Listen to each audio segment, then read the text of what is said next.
12월 29일 목요일입니다. 오늘 함께 나눌 말씀은 마태복음 26장 1절부터 13절에 있는 말씀입니다. 제가 봉독하겠습니다. 예수께서 이 말씀을 다 마치시고 제자들에게 이르시되 너희가 아는 바와 같이 이틀이 지나면 유월절이라 인자가 십자가에 못 박기 위하여 팔리리라 하시더라. 그때에 대제사장들과 백성의 장로들이 가야바라 하는 대제사장의 관정에 모여 예수를 흉계로 잡아 죽이려고 의논하되 말하기를 밀란이 날까 하노니 명절에는 하지 말자 하더라. 예수께서 베다니 나병 환자 시몬의 집에 계실 때에 한 여자가 매우 귀한 향유 한 옥합을 가지고 나와서 식사하시는 예수의 머리에 부으니 제자들이 보고 분개하여 이르되 무슨 의도로 이것을 허비하느냐, 이것을 비싼 값에 팔아 가난한 자들에게 줄 수 있었겠도다 하거늘 예수께서 아시고 그들에게 이르시되 너희가 어찌하여 이 여자를 괴롭게 하느냐, 그가 내게 좋은 일을 하였느니라. 가난한 자들은 항상 너희와 함께 있거니와 나는 항상 함께 있지 아니하리라. 이 여자가 내 몸에 내 이 향유를 부은 것은 내 장례를 위하여 함이니라. 내가 진실로 너희에게 이르노니 온 천하에 어디서든지 이 복음이 전파되는 곳에서는 이 여자가 행한 일도 말하여 그를 기억하리라 하시니라. 아멘. 함께 기도하겠습니다. 좋으신 하나님 감사합니다. 오늘도 저희들에게 말씀을 주셨습니다. 우리의 영의 길을 활짝 열고 오늘 주시는 말씀을 통해서 주님의 뜻을 깨닫고 결단할 수 있는 이 시간이 되게 하여 주시옵소서. 예수님의 이름으로 기도합니다. 아멘. 오늘 마태복음 26장입니다. 좀 거슬러 올라가서 24장에 보면은 예수님께서 이 종말에 대한 말씀과 또 재림에 대한 말씀을 해 주시고 계십니다. 예수님께서 다시 오신다는 것이죠. 그러면서 25장에 들어가면 이제 주인이 그 종들에게 정산하는 이야기가 나옵니다. 달란트 비유를 통해서. 그래서 한 달란트, 두 달란트, 다섯 달란트 가진 자들이 나중에 얼마큼 남겼는가를 확인하는 그런 어떤 정산하는 그런 이야기가 나옵니다. 예수님께서 다시 오셔서 우리의 삶을 다시 확인하신다, 그런 말씀이죠. 그런가 하면 바로 그 이야기에 이어서 양과 염소의 얘기를 하고 있어요. 예수님께서 다시 오셨을 때 주님의 뜻을 따르는, 믿고 따르는 자들은 양의 무리로, 그렇지 않은 자들은 염소의 무리로 갈라놓으신다. 이런 예수님의 교훈의 말씀이 끝나자마자 오늘 26장에서는 예수님 자신의 개인의 종말에 대한 말씀을 하시고 계십니다. 2절 말씀, 너희가 아는 바와 같이 이틀이 지나면 유월절이라 인자가 십자가에 못 박히기 위하여 팔리리라 하시더라. 십자가의 죽음을 지금 예언하고 계시는 것입니다. 이렇게 말씀을 하고 계시는 때에 갑자기 오늘 말씀에 이제 다른 한 장면이 나오죠.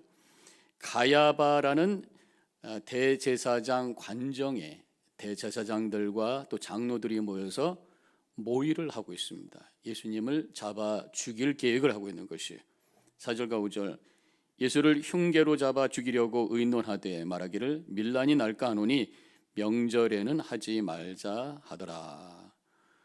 예수님께서 예루살렘에 올라오셔서 이 성전을 막 뒤집는 역사를 하셨잖아요. 장사꾼들을 내쫓고 짐승들을 내쫓고 상을 엎고 그리고 성전 안에서 아픈 사람들을 막 고치시죠.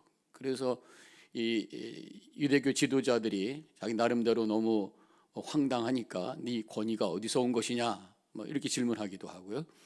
그래서 예수님에 대해서 그런가 하면 또 이 유대교 지도자들을 향해서 서기관들과 바리새인들을 향해서 예수님께서 아주 도전적인 말씀을 하시죠. 화 있을진저 하면서 그들의 그 위선적인 신앙을 공격을 하는 그런 장면이 나옵니다. 이런 이야기가 끝나면서 이 유대교 지도자들이 예수님에 대해서 불편한 마음을 갖게 되고 노골적으로 예수님을 죽일 계획을 하기 시작을 한 것이죠. 그런데 예수님이 오셔서 잡을 수 있을 때가 6월절입니다. 6월절 이제 예루살렘으로 돌아오면 거기에서 자기들이 컨트롤하기가 쉽기 때문에. 그런데 문제는 많은 사람들이 모이기 때문에 예수님을 또 지지하는 사람들, 특별히 예수님이 사역하시던 이 갈릴리 지역에 있던 사람들도 많이 올라오기 때문에 잘못 건드렸다가는 또 밀란을 나게 할 수도 있다, 큰 난리를 만들 수도 있다, 이런 생각이 들어서 조심하자, 이제 그런 얘기를 하고 있는 얘기입니다.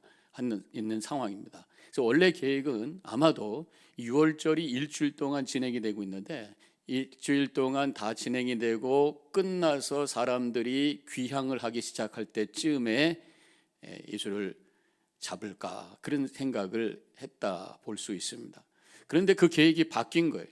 바뀐 이유는 적극적으로 예수님을 잡는데 동조하는 사람이 생긴 거죠. 바로 가룟 유다가 나타나서 자기가 예수를 팔겠다, 예수를 판다고 하는 것이 예수님에 대한 정보를 판다는 거겠죠. 예수님이 어디 계시고 무엇을 하고 있고 어느 시간이 좋고 여러 가지, 예수님이 또 누구고, 당시에는 사진 같은 게 없으니까 예수님을 만난 사람만이 예수님을 잘 알 수 있잖아요. 근데 측근에서 3년이나 공생을 했기 때문에 누구보다도 확실히 예수님이 누구신 줄 알고, 예수님을 잡을 때도 무리 없이 아시는 분이니까, 아는 사람이니까 예수님을 잡기에 여러 가지로 수월할 거라고 생각이 들어서 가룟 유다의 마음이 변하기 전에 즉시 실행에 옮기게 되는 것이죠. 어쨌든 사람들이 굉장히 많이 모이는 그런 상황이었어요. 그래서 그때 얼마나 많은 사람들이 모였는가 추측하기 위해서 당시에 얼마나 많은 짐승들이 제단에 바쳐졌는가, 그 기록이 남아 있다는 것이. 어떤 기록에 보면은 25만 6천 마리가 제물로 바쳐졌다. 그렇다면 한 마리의 한 가정, 10명 이하라고 생각을 할 수가 있죠. 그렇다면 아무리 적게 잡아도 200만 정도가 모였을 것이다. 얼마나 많은 사람들이 지금 예루살렘에 와 있어요. 그런 상황 속에 잘못하면 밀란이 날 수도 있으니까 조심하자. 그러나 결국은 가룟 유다로 말미암아 이 6월절 한참 일대에 예수님을 결국은 체포하게 되는 상황이 이어지고 있습니다. 자, 오늘 이렇게 지금 궁리하고 예수님을 잡을 궁리를 하고 있는 한 장면과 또 하나의 다른 장면이 대지적으로 비교가 되고 있습니다. 그것은 6절에 예수님께서 베다니 나병 환자 시몬의 집에 계실 때에, 나병 환자 시몬의 집에서 지금 함께 제자들과 함께 있는 그러한 장면입니다. 여기서 나병 환자라고 나오는데, 나병 환자가 사람들하고 있을 수는 없죠, 그 당시 법에 의하면. 그런데다가 6월절이기 때문에 그렇게 많은 사람들이 있는 중에 이 전염성이 강한 나병 환자가 뻗어지 공개적으로 나타나 앉아 있다고 하는 건 말이 되지 않아요. 그래서 이 나병 환자라고 하는 것이 바로 예수님께서 치료해 주신, 나병으로부터 치유받은 그러한 한 시몬이라고 하는 사람이 아마도 너무 기뻐서 예수님을 초대하고 제자들과 함께 식사를 하는 자리가 아니었나 싶습니다. 그때 한 여인이 나타나서 예수님의 머리에 기름을 붓습니다. 이 이야기는 성경에 내복음서에 다 나와 있어요. 그런데 이 여인이 누구인지에 대해서 다른 성경에는 나와 있죠. 마리아라고 하는 이름이 나와 있죠. 그리고 여기서 지금 머리에 부었다고 그러는데 요한복음에는 발에 부었다고 또 나와 있어요. 그래서 이게 머리냐 발이냐, 근데 어떤 한 설에 의하면 예수님의 머리에다가 부어서 이것이 흘러서 발까지 흘러갔다, 그렇게 해석하기도 하고요. 근데 머리든 발이든 장소가 중요한 것이 아니라, 어딘가가 중요한 것이 아니라 기름을 부었다고 하는 그 자체가 의미가 있다고 하는 것입니다. 기름을 붓는, 당시에 누군가의 머리에 기름을 붓는다든가 그 몸에 기름을 붓는다고 하는 것은 특별한 사람을 의미하는 것이에요. 기름 부음 받은 자 누굽니까? 바로 그리스도. 그리고 그리스도는 기름 부음 받은 자라는 의미죠. 기름 부음 받은 자는 세 가지 종류의 사람이라고 그랬습니다. 왕이고 선지자고 제사장이. 지금 이 한 여인의 모습을 통해서 거룩한 종유 의식을 하고 있는 거예요. 기름 부음의 의식을 하고 있는 것입니다. 하나님 나라의 왕으로 세워지고 있어요. 하나님의 말씀으로 이 땅에 오신 예수 그리스도이심을 드러내고 있습니다. 십자가에 달리셔서 하나님과 인간 사이의 길을 열어주신 제사장의 모습을 여기서 드러내고 있는 것입니다. 우리가 그렇기 때문에 우리 예수님, 기름 부음을 받으신 예수님을 우리가 믿을 때에 그분을 나의 왕으로 고백하며 엎드려 새로운 왕국을 시작하는, 하나님 나라의 백성으로의 삶이 시작이 되는 것입니다. 하나님의 뜻을 이루는 삶을 살아가는 것입니다. 그 하나님의 나라는 이 세상에서만 만들어지는 것이 아닙니다. 이 세상은 온전하지 않아요.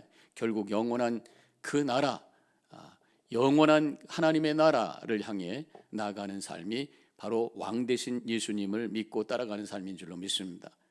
또 예수님은 선지자로 우리가 고백을 하는 것이죠. 예수님께서 우리에게 주신 말씀이 많이 있어요. 그중에 우리가 특별히 기억하면서 붙들고 살아가야 될 것이 대명령과 대사명이라는 것이죠. 서로 사랑하라는 말씀, 대명령이죠. 땅 끝까지 이르는 증인이 되라고 하시는 말씀, 너희는 가서 모든 족속으로 제자를 삼으라고 하는 이 선교적 명령, 대사명을 우리가 붙들고 살아가는, 이것이 바로 예수님을 선지자로 고백하면서 예수님께서 주신 그 말씀, 선지자이신 예수님께서 우리에게 주신 그 말씀을 붙들고 살아가는 삶이라고 믿습니다. 또한 예수님은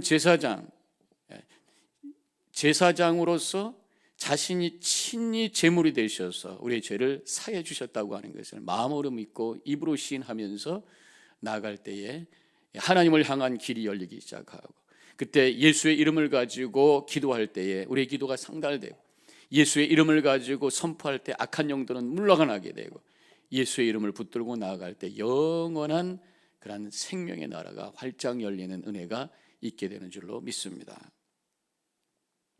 이렇게 한 여인이 예수님께 기름을 붓고 있는데 불평하는 사람이 있어요. 8절에 제자들이 보고 분개하여 이르되 무슨 의도로 이것을 허비하느냐. 여기서 제자들이라고 나와 있는데 요한복음에는 가룟 유다인 것을 분명히 밝히고 있습니다. 요한복음 12장 6절, 이렇게 말함은 가난한 자들을 생각함이 아니요 그는 도둑이라 돈깨를 맞고 거기 넣는 것을 훔쳐감이라라. 이 가룟 유다가 바로 12사도 중에서 제자 중에서 회개였잖아요.